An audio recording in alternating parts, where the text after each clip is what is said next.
पारंगत परब्रह्म परापरम सोमम देव निरंजनम निराकारं निर्मलं तस्य दादु वंदनम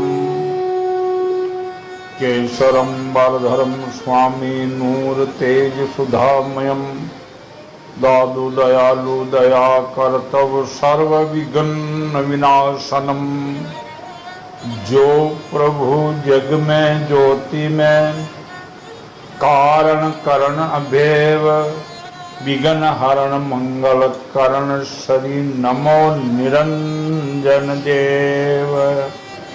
बोलियो साधु श्री स्वामी दया महाराज की निरंजन देव की।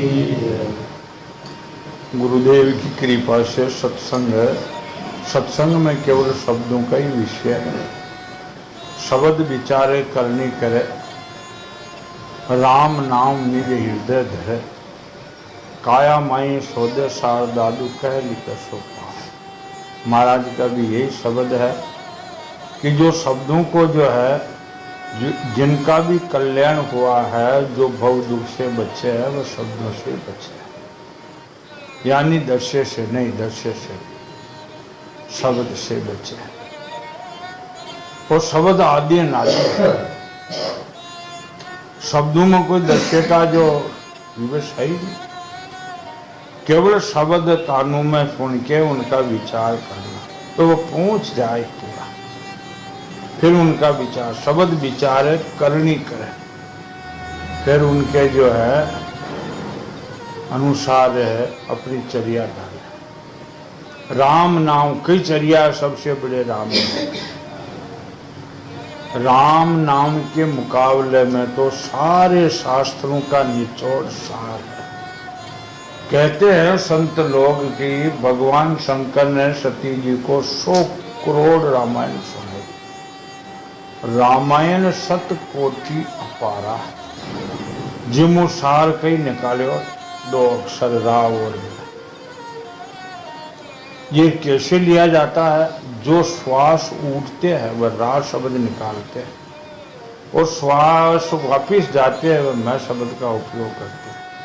ये श्वासों में जिनने राम नाम पो दिए वे कितने भी पापी हो, गिरने में देर नहीं लगती। यानी गिरने में जो है वो कितने गिरे वो, लेकिन है उनका इस संसार से छुटकारा पाने में कोई देर नहीं लगी। गिर गए बड़े बड़े, फौरन एक शब्द से गिर गए, लेकिन एक शब्द से ही उबर गया है।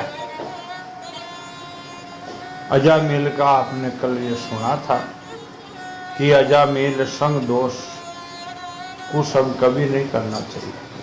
अजामिल की बड़ी गति बिगड़ी, लेकिन नारायण नाम उच्चारण करने से गति सुधर गई। परीक्षित ने कहा कि जो लोग इस संसार बंधन से मुक्त होना चाहते हैं, उनके लिए अपने चरणों के स्पर्श तीर्थों से भी तीर्थों का भी जो तीर्थ बनाने वाले ये परमात्मा के नाम, उनसे बढ़कर कोई साधन नहीं है। इनके परमात्मा का नाम के आगे कोई साधन नहीं है ही नहीं, कोई साधन।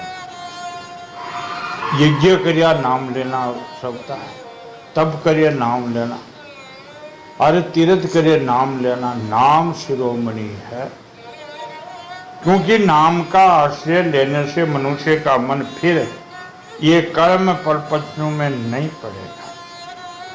भगवान के नाम अनिरक्त और किसी प्राश्चय करने का आश्रय लेने पर मन रजोगुण और तमोगुण से छूटेगा नहीं, जड़ रहती है।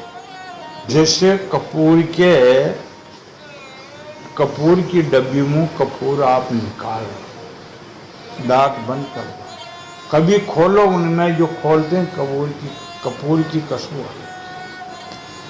तो नाम के बिगर और कर्म करने से अंदर की वासना खत्म है, अगर वासना जो खत्म ना हुई तो फिर गिरने का भय है। महाराज भी कहते हैं जप तप करनी कर गए और स्वर्ग पहुंचे जाए, दादू मन की वासना नरक पड़े फिर। कोई ये नहीं कह सकता है कि मैं तो तर गया, नहीं। जब तक 5 तत्व का शरीर है तब तक कसो भी साधक हो, वो चाहे जीव ब्रह्म की एकता करनी हो, लेकिन गिरने का भय ही रहेगा। विलीन हो गए। आप इस पर दृष्टांत सुनते ही हो कि एक महात्मा जंगल में निष्काम भाव से परमात्मा का भजन करते थे और जंगलों में घास फूस की कुटिया बना करके रहते थे। वहां एक रास्ता था वेश्या आने जाने का। वह वेश्या इधर से उधर जाती थी, उधर से फिर इधर आती। वो एक दिन महाराज के जार प्रणाम करो, महाराज जी। उन्होंने कहा बहन कई बात है कि मैं आपको एक प्रश्न पूछना चाहती हूँ, तो पूछो। बोलो महाराज जी आप स्त्री हो कि मर्द हो? बोलो ये प्रसंग है।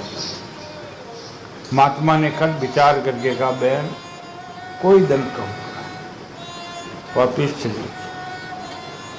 फिर 10 दिन 5 दिन महीनों 6 महीना में फिर उनका तो हुआ कि महाराज जी आप मेरे प्रश्न का उत्तर दो। कि बहन उत्तर दूंगा, फिर यहाँ करते करते पूरा ये शरीर की तो अवधि। शरीर एक देशी है, शरीर विकारमान है, शरीर परिवर्तनशील है। आज और है कल और होगा, रोज बदले।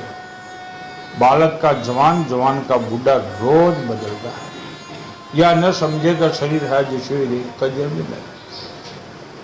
शरीर परिवर्तनशील विकारी, और शरीर जो है ये क्षण भंगुर, एक क्षण में नाश हो जाएगा।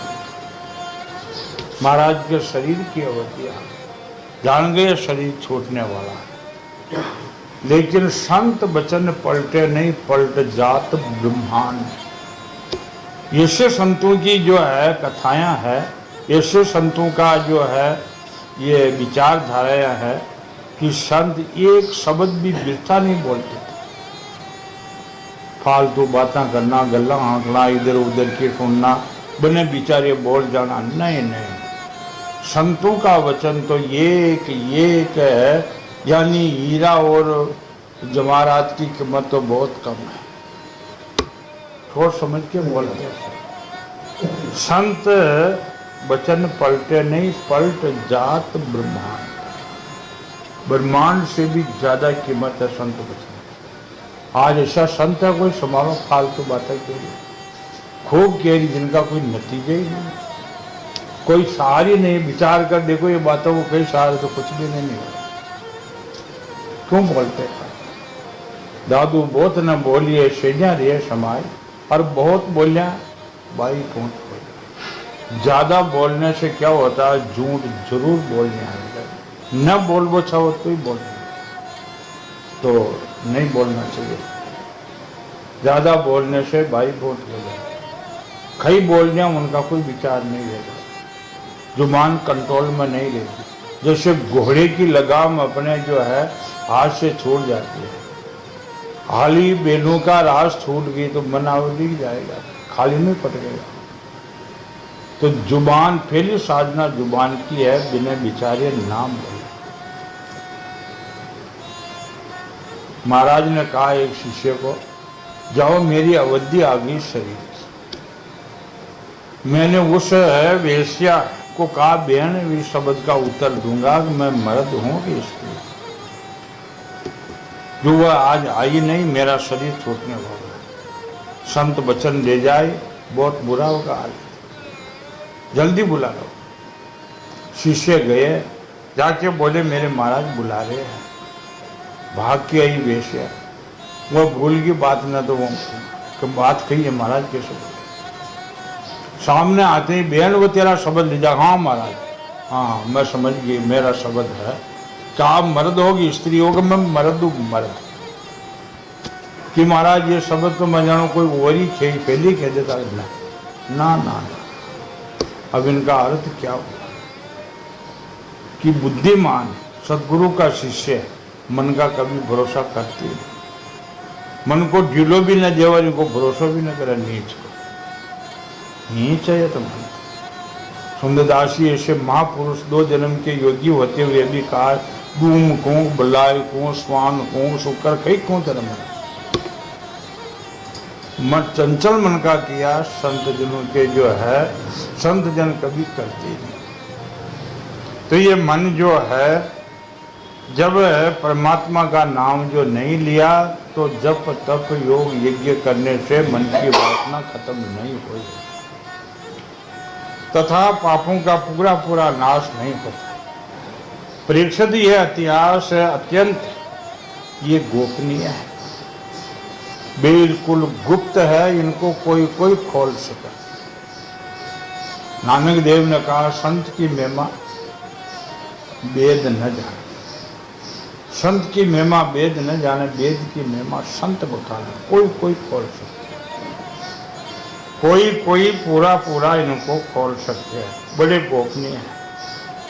इनको समसत पापों का नाश करने वाला जो पुरुष श्रद्धा और भक्ति के साथ उनका श्रवण कीर्तन जो करते हैं वह नरकों में कभी नहीं जाएंगे। किसका नाम, चाहे आप आंखों करो चाहे अंतःकरण में लीन करो। ये भी नहीं है जो अंतःकरण में लीन रहे बाहर में न नरसिंह जी ने यह बात कही कि कोई छान ओले सुमरे बाई माई नशीलो तो सुमरा ढोल बजाए, अंदरू या बाहर कीर्तन हो चाहे अंदर साधना, श्रवण हो या मनन हो या कीर्तन हो, लेकिन ओत प्रोत मन के होना चाहिए। वही नाम है कि मन खटी जा रही हो नाव खटी नहीं ले जाए, ये नहीं होना। ये बात सत्संग में ही मिलती है। यमराज जी के दूत तो आंख उठाकर उसकी ओर देख भी नहीं सकते। अरे जिन्होंने मन की ओतप्रोतता में नाम लिए है, राम कहो, हरि कहो, कृष्ण कहो, गोविंद, कई नाम ले, क्यों महाराज ने भी ये बात का जो है उल्लेख दिया है, दादू सृजनहार केते नाम अनंत, चित आवसु लीजियो साधु सुमरे संत। लेकिन विशेष कर राव और मैं पे ज्यादा। नारद जी ने भी भगवान से कहा कि प्रभु आपके अनंत नाम है और उन नामों का उच्चारण करने से सबको जो गति होती है, संसार की जो है वासनाएं खत्म होती है।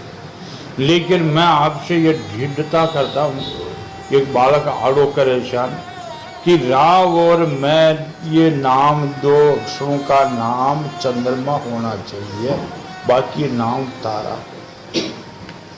तो राव मैं की जो है महाराज ने भी कहा है, राम के नाम बिना, एक राम के नाम बिना जीव की जलन न जाए। दादू कहते पचमुए कर कर बहुत उपाय। तो राम नाम शिरोमणि है, बाकी नाम कसो भी लो। उस पुरुष का जीवन चाहे पापमय क्यों न रहा हो, पहली राह वैकुंठ में उनकी पूजा होती है। परीक्षित देखो अजामिल जैसे पापी मृत्यु के समय अरे पुत्र के बहाने नाम लिया है, अजामिल ने नारायण का नाम नहीं लिया जान करके। संत कह गया कि संतन क्यों महाराज आज लड़का का जन्म हुआ वृद्ध अवस्था में, तो इसका नाम नारायण रखना। वहाँ जगह पर यह नियम है जोड़ना, संतों का वचन पढ़ते हैं नारायण का। लेकिन अजामिल ने यह नहीं सोचा कि नारायण वैकुंठवासी है, केवल पुत्र है। और वह जब यमदूत मार रहे थे तो वह तो खेल रहा था बच्चा, और वह एकदम जो उनका पासी लगाती और नारायण नारायण भी करे, नारायण तो खेल गए। लेकिन पुत्र के बहाने वैकुंठ की प्राप्ति कर दी है, नाम नारायण का। ऐसा भी जो है प्रसंग मिलता है कि यमदूतों ने कहा कि तुम्हारे स्वामी का नाम, भगवान के पास तो ने कहा कि तुम्हारे स्वामी का नाम नहीं लिया इसने, ये इनके पुत्र का नाम ले रहा है। भगवान के पार्षदों ने कहा कि नारायण एक ही है, दो है ही, चाहे पुत्र बस हो चाहे कहीं भी, आर्त भाव से नारायण का नाम। देखो कर्म की और संगति देश काल की अंतर जो है कोई निकाल नहीं सकता। राजा दशरथ ने मरती समय का राम राम राम, तो स्वर्गवासी तो हो गए, गति तो वही राम को नाम पुत्र का विशेष में दिया, स्वर्गवासी दूर हो गए। और यहाँ अजामेल मारते हुए नाम लिए, ये अंतर जरूर पड़ता, थोड़ो थोड़ो अंतर पड़ता, थोड़ो थोड़ो अंतर में आप मैंने जान न सका, तेरी बुद्धि को प्रकाश नहीं आया। अजामेल ने पुत्र का नाम लिया, राजा दशरथ ने भी पुत्र का नाम। अजामेल भगवान के पार्षदों के सामान हो गए, 4 हाथ शंख चक्र गदा पद्म हाथों में, और राजा दशरथ देवतुल्य देवलोक में गए आगे नहीं। लेकिन आगे जो भगवान जो है आए तो वह परमात्मा में लीन हो गए, देर लगी। वापिस वन में जा करके अवतारी पुरुष आए और राजा दशरथ जो है वे कोई श्लोक को छोड़ के कौन चले गए। ये थोड़ी सी गलती है, इस तरह को आप समाधान नहीं कर सकते। उनकी अभिगति की गति कोई न ले, सब अपना अनुमान कर सकते। थोड़ी सी गलती हो जाए। एक महात्मा, बड़े अच्छे महात्मा थे, भगवान के पूर्ण भक्त। शिष्य ने प्रश्न किया, महाराज जी मेरे को किससे भय नहीं लगेगा? तो तू सब में राम देखेगा तो तेरे को किसी का भी भय नहीं लगेगा।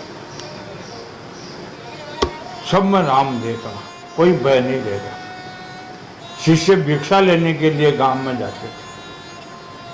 जब गुरु ने कहा सब में राम देखना, कोई भय नहीं लेगा, शिष्य भिक्षा लेने के लिए गए। गांव से राजा का हाथी बाग में ला रहे थे मावत लोग। हाथी मद में आयो तो एकदम आवाज दी दूर से कि महाराज आ रहा है। मावत ने कहा, महाराज जी एक तरफ हो जा, जो हाथी मद में है। ये मेरी अंगुश को नहीं मान रहा, मद का अर्थ ये मेरी अंगुश नहीं मान रहा है, यो जो है अंगुश बारे वे जो है, आप दूर हो जाए। शिष्य ने कहा, मेरे गुरु ने कहा सब में राम देखना, कोई भय नहीं, मैं हाथी में राम देख रहा हूँ, राम आ रहे। 3 बार मावत ने आवाज दी, महाराज दूर हो जाए जो हाथी से, लेकिन मैं तो राम देख रहा। एकदम नजीक आ गए। वास्तव में हाथी ने जो ठूंड फैला करके महाराज को पकड़ फेंका, किसानों का खेत में जा फेंका, चोट भी लगी, फेंक दिया जो, और श्रद्धा वगैरह बाबू जी मरवाना, मैं राम देख रहा, मेरे को फांक दे, मार नाक दिया। वो तो फेंका जी, छोको फचाट पकड़ा देर मारना। भिक्षा लेवा भी नहीं गए, वापस रवाना। जार गुरु से कहा, गुरुदेव आपने कहा कि तेरे को कोई भय नहीं रहा, सब में राम देख रहा। मैं हाथी में राम देख रहा था, लेकिन हाथी ने मुझे जो है तोड़ के फेंक, महाराज मार देता आज मेरे। महात्मा ने कहा कि और खी, हाथी में तो राम देख रहे हो, और खी बात है तो, और तो मावत खेलियो 3 बार क्यों महाराज दूर हो जाना, एक तरफ हो जाना, एक तरफ हो जाना। 3 बार आवाज लगे कि एक बार हाथी तो दूर हो जाता, 3 आवाज लगाई फिर भी दूर नहीं हुआ, तो उसमें राम नहीं क्या मावत में? मैंने कहा सब में राम देखना, ये थोड़ी कहा हाथी में राम देखना। सबको मतलब बहुवचन होता है। सब शब्द जो आते हैं शास्त्रों में, सब शब्द में सर्वज्ञ आ गया, एक एक वस्तु का नाम लेने की आवश्यकता नहीं है। खैर शिष्य ने कहा, वो तुम मत न देखो, जब तुम मारेगा ये कमियां ले जाए। कमियां अपना में है, दोष परमात्मा को देना ये निषेध बात। जितनी भी कमियां है अपने में, थोड़ी त्रुटि रह जाओ, जत्र तो वो कहा कि सल लादियो और सिंधु घुस जाओगे। पुत्र के महान ने नाम लिया है, लेकिन वह वैकुंठवासी हो गए। फिर जो लोग श्रद्धा के साथ भगवान का जो उच्चारण करते हैं उनकी तो बात ही क्या है। ये बात राजा परीक्षित ने सुखदेव स्वामी की। राजा परीक्षित ने पूछा कि भगवान देवादिदेव जो धर्मराज है वो जीवों का लेखा लेवे। पूर्व फोटो वहाँ चित्रगुप्त जी महाराज वहाँ के सामने ले जा ना आपने सबको फोटो आ सबका शास्त्र प्रमाण से तो यही बात। महाराज अद्वैतवादी थे, महाराज एक ब्रह्म के उपासक थे, फिर भी कहा धर्मराज ठाडे गुण सार चित्र विचित्र लिखे दरबार। धर्मराज जी तो लेखा मांगा है, वो चित्रगुप्त रोज लिखते हैं अपने बेटे। महाराज ने भी ये बात कही, तो ये बात सत्य है कि सबके चित्रगुप्त दोनों कंधे पर बैठे हुए हैं। उनका नाम चित्रगुप्त क्यों है? जो बाहर से बोलते हैं, आंखों से कानों से जो भी दोष होता है, हाथों से पैरों से, वो तो सबने दिखा है, लेकिन गुप्त अंतःकरण की पूर्णा होती है, वो गुप्त चित्र भी वो लिखते हैं, इसलिए उनका नाम गुप्त चित्रगुप्त है। वो हमें इस फोटो लिखते हैं। जिनको वह डर नहीं है वह काज करेंगे, अपशब्द बोलेंगे, हर समय शरीर को तन से मन से ये जो है बुरे कर्मों में जाएंगे। 3 प्रकार से होते, कायिक वाचिक मानस। और जिनको उनका डर है तो काहे के लिए मन का ने देखबा की जरूरत ही कौन, वो तो वह बेटा है, दिख तो वह या मन का की जरूरत क्या देख। वो लाखों मनुष्य में लिख लेते हैं, वो कोई एक भी मनक न हो एकांत में, पहाड़ की गुफा में, कुआ में, सब जगह लिख, उनसे बचे जाओ। तो धर्मराज जी चित्रगुप्त को फोटो सामने डालते ही पूरा जीवन का हिसाब देखते, जो अपन ने किया वह सब। गवाह कौन देते हैं? 11 गवाह, सूर्य, चंद्रमा, पृथ्वी, आकाश, पवन, दिशा, ये गणों 11 हो जाते, ये गवाह देते हैं। ये मन बड़ा चालाक है, बड़ा बेईमान है। अच्छा कोई गलती कर लो, कोई ने पकड़ाओ, कहती मुंह देख लो कौन खेवे, और बुझ बंदा बांध दी, 1-2 ना अपनो बना रो भीड़ो बनाई, अरे उठे कोई नहीं भीड़ो ना बना सके। कहाँ जाओगे 11 गवाह के आगे, और चित्रगुप्त ने सब लिखा हुआ है। तो वो देवादि देव कौन है? धर्मराज जी महाराज। जीव उनका जो है वह हिसाब लेते हैं, लिखते कौन है? चित्रगुप्त, उनके जो है पार्षद। वो भगवान के पार्षदों ने उनकी आज्ञा का भंग कर दी तथा उन्हें दूतों की अपमानित कर दिया। जब उनके दूतों ने धर्मपुरी में जाकर उसने अजामिल का वृत्तांत कर सुनाया, तब सब कुछ सुनकर उन्होंने अपने दूतों से क्या कहा? उनकी आज्ञा को तो आज दिन पालन ही न कर। धर्मराज जी कौन है? सूर्य का पुत्र है, ये ठकाठी ब्रह्मा की सृष्टि है सब। धर्मराज जी सूर्य के पुत्र है। पूर्व ग्रह शनेश्वर है, ये भी सूर्य का पुत्र है। ये ऋषिवर मैंने पहले ये बात कहीं नहीं सुनी कि किसी ने किसी कारण से धर्मराज जी के शासन का उल्लंघन किया। ये बात वही खटे है भी पर कोई पुराणों में, शास्त्रों में, वेदों में नहीं है कि धर्मराज जी का दूत और भगवान विष्णु के पार्षदों का कई समागम हुआ। उनका तो रास्ता ही अलग है। धर्मराज जी के दूतों का अलग है और भगवान विष्णु के पार्षदों का अलग है। यहाँ का तो कभी मुठभेड़ भी नहीं, ये अच्छी ही हुई। तो उनकी आज्ञा, धर्मराज जी की आज्ञा को भंग कर दी उसने भगवान के पार्षदों। कोई भागवत तथा शास्त्र में आती है कि धर्मराज जी के दूत छोड़ा नहीं जाने, तो उसका फांसी डंडा कोस दिया और मारे जो और न पाए, पीट दिया। तो महाराज ने कहा दादू अविनाशी मिले तो जमको दीजिए डंडा, और पीट दिया। वो भाग के धर्मराज जी के पास गए। भगवान इस विषय में लोग बहुत संदेह करेंगे उनका निवारण आपके अनिरक्त दूसरा कोई नहीं कर सकता। ऐसा मेरा निश्चय है। ये बात राजा परीक्षित ने सुखदेव जी से पूछी तो उनके अज्ञान ने जो भंग कर दी थी, पहले कभी सुना नहीं, तो अब लोग इनको क्या करेंगे, संशय करेंगे।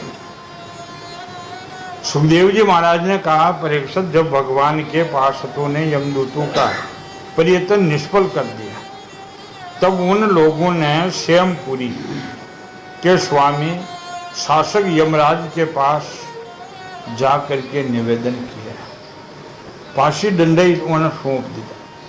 धर्मराज भगवान के दूतों के पास फांसी डंडा नहीं है, भगवान के पार्षदों के पास। वो खोस फेंक दिया, वो जाता तक ले गया और धर्मराज जी के सामने जा नांग दिया, ये लो आपके फांसी डंडा। और आम आपकी अब जो है आज्ञा का पालन नहीं करेंगे। क्यों, आपका ही हुक्म चलता हो तो ठीक है, लेकिन आज हमको जानकारी मिल गई है कि आपका हुक्म नहीं चलता है। आप हुक्म दो और आपका हुक्म ने भंग कर दे, तो जब मेरा हमारा तो निष्फल गया था। इस संसार में जीव तीन प्रकार के कर्म करते हैं, पाप, पुण्य अथवा पाप और पुण्य मिक्सर। ये तो नियम बिल्कुल अंधकार में बुरे बुरे कर्म करते हैं, कोई उनको पता ही नहीं। एक पाप भी करते हैं तो पुण्य भी करते हैं, मिक्सर हो जाता है। और एक जो है केवल पुण्य पुण्य कमाते हैं, बहुत खांडे की धार पर। वह कहा न कि मार्ग बांको रे जोगाराम थारो मार्ग बांको, खांडे की धार छुरी को पानो असल सुई को नाको, जोगाराम थारो मार्ग बांको, वन केवल पुण्य। इन जीवों को उन कर्मों का फल देने वाला शासन करने में कितने हैं। धर्मराज जी का दूत बोले कि आप जिसे कतराग है, जो पाप पुण्य का जो है योग करे उनकी छटनी करे। मैं तो आप नहीं जाना था, लेकिन आप नहीं। यदि संसार में दंड देने वाले बहुत से शासक हो तो किए सुख मिले और किसे दुख दूसरी अवस्था एक सी न हो सके। एक दुख देवा दूसरो सुख कर दे, जो वह शासन ही बिगड़ गया।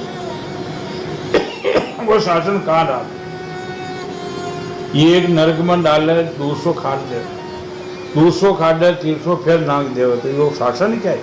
ये शासन नहीं है, ये शासन नहीं है। शासन एक सूत्र पर होता है। जैसे पहले आश्रमों पर शासन होता है, गुरु लोग आश्रम बना के रहते, मंडले सवर मंत्र कहलाते, और उनका शासन एक ही रहता, कोटवाल रहते थे। जब ये रीति नीति आज के साधु कहीं जाना, न तो क्यों मंडलें देखी न जो कोटवाल देखा, जाने की बात।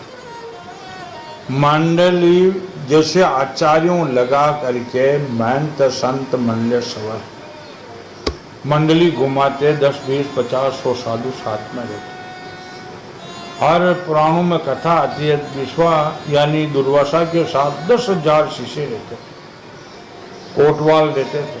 कोटवाल की आज्ञा में उठना, बैठना, सोना, जागना, भोजन के समय भोजन एक समय करना, उठना, सोने के समय, जागने के समय, इनको नाम साधना है। मन को जो है बिल्कुल बंदी कत में, बाड़ा में बाढ़ से घेरे रहा जब वह संत भजन करते थे। तो एक जो है शासन राकर दूजो भंग करते। आश्रमों का ऊपर आचार्य के निगह में, मंत्र संत के निगह में, अगर संत मन दिया हो जो कर दियो तो वो शासन भंग हो गया। भंग वो भंग आज न तो मंडलियां, कोई समाज में नहीं, कोई कटा है अपन, लेकिन भंग ही मान। संसार में कर्म करने वालों के अनेक होने के कारण यदि उसके शासन अनेक हो जाते हैं तो उस शासन को शासक पना नाम मात्र का ही होता है। ये नाम मात्र का है, शासन में तो रहते ही नहीं, शासन कैसे हो गया? जैसे एक सम्राट के अधीन बहुत से नाम मात्र के सम्राट होते हैं, इसलिए हम तो ऐसा समझते हैं कि अनेकों आप ही संसद प्राणियों और उनके स्वामियों के भी अधीश्वर है। आप ही मनुष्य के पाप और पुण्य के निर्णय दंड के शासक है। प्रभु अब तक संसार में कहीं भी आपके द्वारा नियत किए हुए दंड की अवहेलना नहीं की है, किंतु इस समय 4 अद्भुत हम पहले कभी नहीं देखे। धर्मराज का दूतों ने कदम भगवान का पार्षद देखा, देख भी न सके। धर्मराज जी का दूत बैकुंठ में घुस भी न सके, जा भी न सके, ऐसा नियम है। ये देखो, ये सूत्र है, भक्ति सूत्र है। इनमें आप ज्ञान सूत्र अद्वैत देखो नहीं मिलेगा। इसमें पहली घुस है, जब में घुस नहीं आ रहा, अद्वैत में घुस नहीं आ रहा, भक्ति सूत्र है। धर्मराज जी के दूत बैकुंठ में नहीं जा सकते। कई उदाहरण है। ये कुंजस बनियो थे, हमेशा दुकान खोल बैठ जाता और हमें दुकान चलाता था। सुबह सुबह फिर वो कुंजस ने जो है दुकान खोली। एक महात्मा निकले, उन नालों का आज ग्राहक भी ना आया, जो बाबूजी को आगे तक कुंजस कहने का यही भाव है। आगे तो हारा फेरी बाबूजी आयो, बहुत अच्छी भगत का काम है, कुंजस ने क्यों ना पड़ा भगत, लेकिन वो कुंजस हो जो वो बाबू तड़का फेरी क्यों आई। हाल इन्हें तो देनों भी कौन सुंदर, हाल बोनी ने भी ग्राहक की मानिया ने जट जो है पाची दुकान बंद करी देता, तो महात्मा समीप आ गया। अतिरिक्त मानवता रखी कि एक तापड़ियो पड़ियो बोरी, महाराज जी पर बैठ गयो, खट दुकान बंद कर अंदर कुछ। महाराज बैठ वो देखो कि कतरी बार बैठो रही बाबू जी चलो जाए नंगा राखी, वो जायवार पाची दुकान खोल। महाराज ने जो है मिनट 2 मिनट 5 मिनट तो हद है, साधु अतरी राह देखते हैं। वह नहीं आया तो उठ के चल रहे, फर्क नहीं, शौक नहीं, हानि लाभ कुछ नहीं, आवाज भी न देने का देने। वो कहेगा मैं आ रहा हूँ तो आ जाएगा, ना हो तो उठ के चल रहे। वो आज दुकान खोल। अब जो चित्र गुप्त वो बात लिखनी आई कि महाराज ये तापड़िया पे विराजियो, वह बात लिख दी। अंदर घुस गया महाराज, उनकी रात देख 2-4 मिनट 3 मिनट उठ के चलते। अब पूरा जीवन को जो खातो मंजो, अरे उनकी जो अवधि आई महाजन की, शरीर 5 तत्व का छोड़ते धर्मराज जी के दूतों के सामने चित्रगुप्त ने खाता पड़ा। धर्मराज जी देखता गया, अरे तूने मनुष्य जन्म दिया, तेरे हाथों में कितना धन निकला, तूने जो है दीन भिक्षुओं को नहीं बांटा। वो कहा न कि भागवत में भी प्रमाण है, जो आप अकेले ही खाई दूसरे को बांट के न दे, भारी पाप होता है। और तूने ये क्या किया?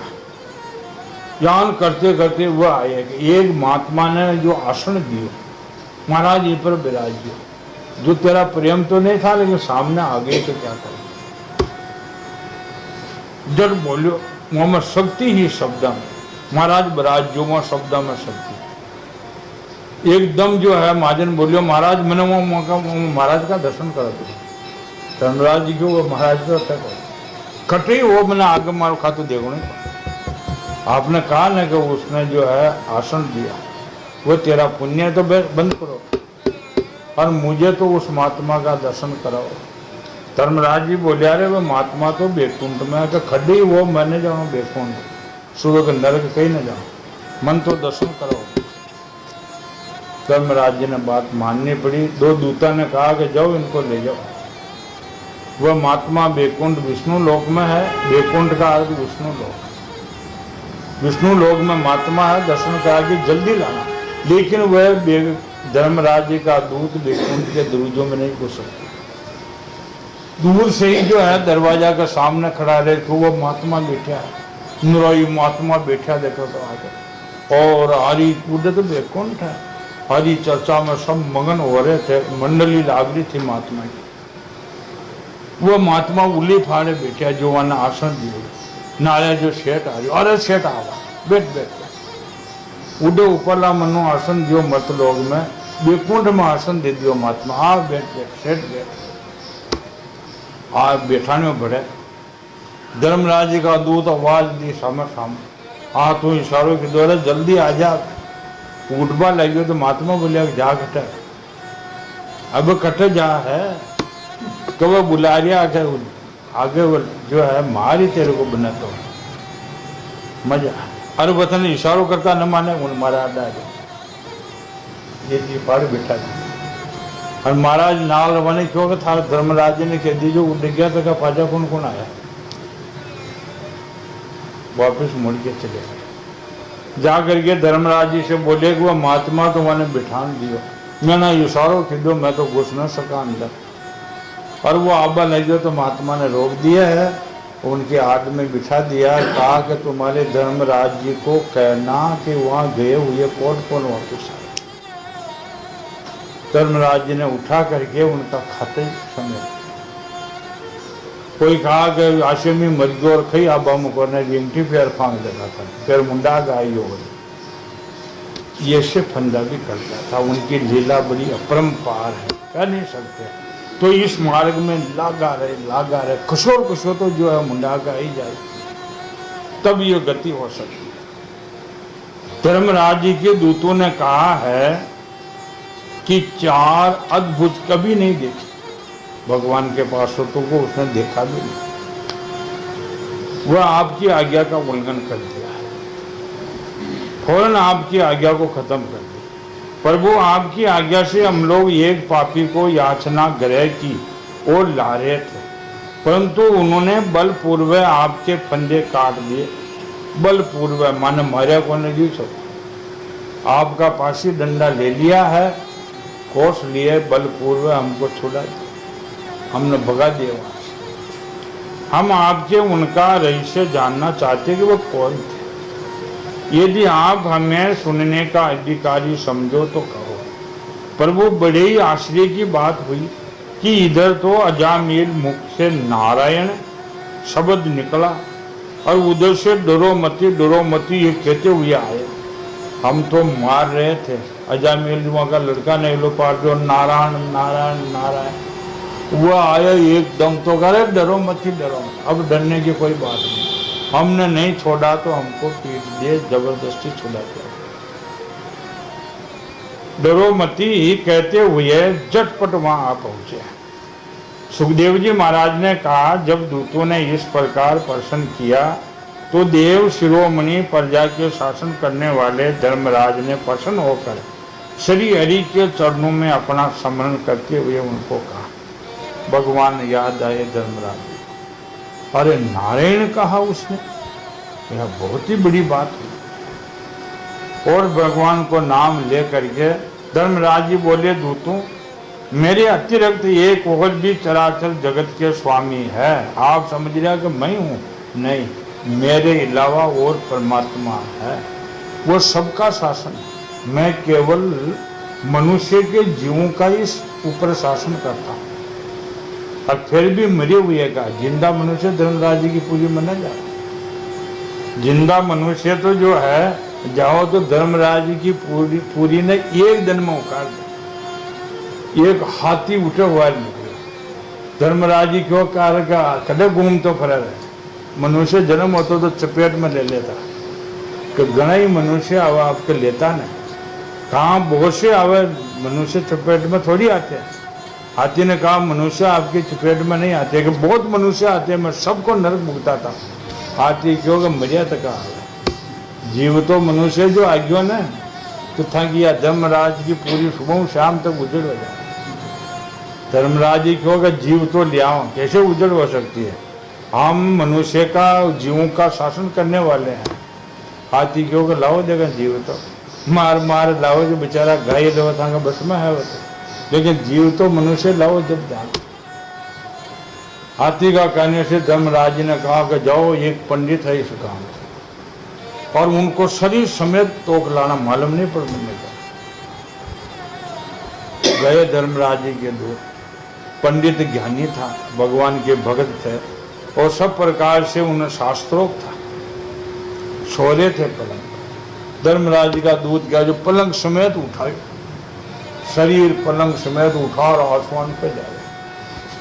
गेला में लोड़ो लाग्यो, जहाँ पंडित की आंख खुली, पिंड ने पहचाने जो पंडित हुआ।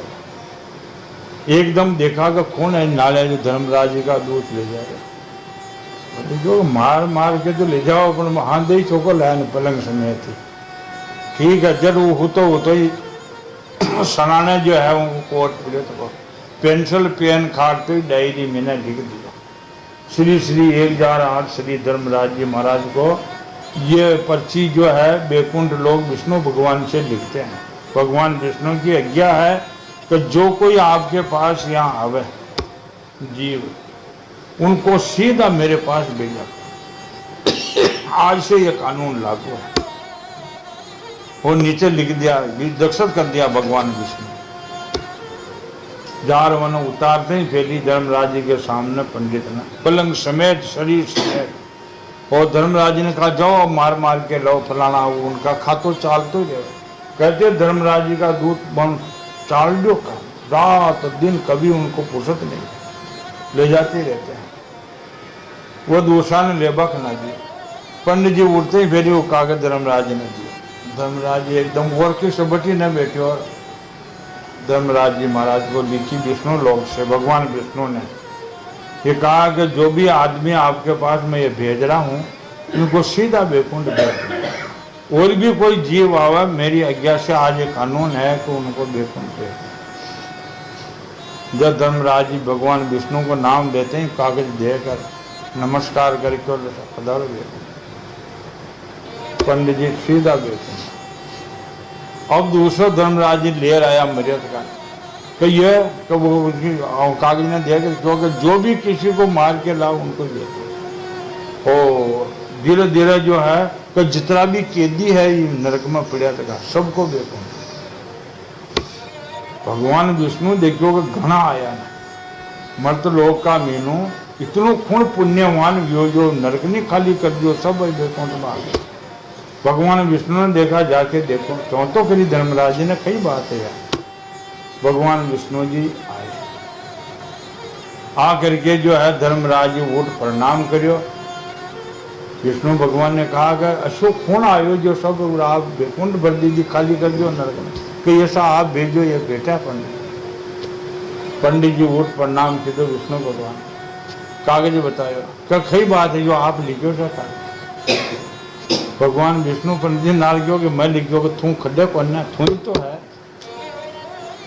तू सर्वे है तू करने वाले लिखाने वाले भेजने वाले जन्म मरण जो भी आज तेरे आपकी पढ़ना चाहिए तो भगवान विष्णु ने भी हंसी आ गई। जब पंडित जी को मैं ले जा रही हूँ धर्मराज जी आप फाचो चालू करो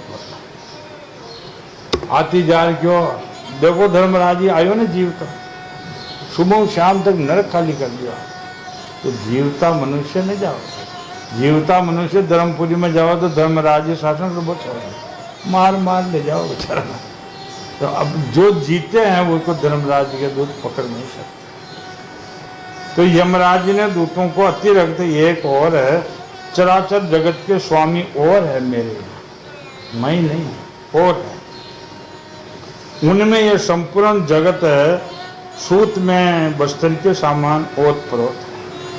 धर्मराज जी बोला हे दूतों जो मेरे ऊपर है वह सर्वव्यापी जैसे सूत और बस्तर न्यारा ओत प्रोत है।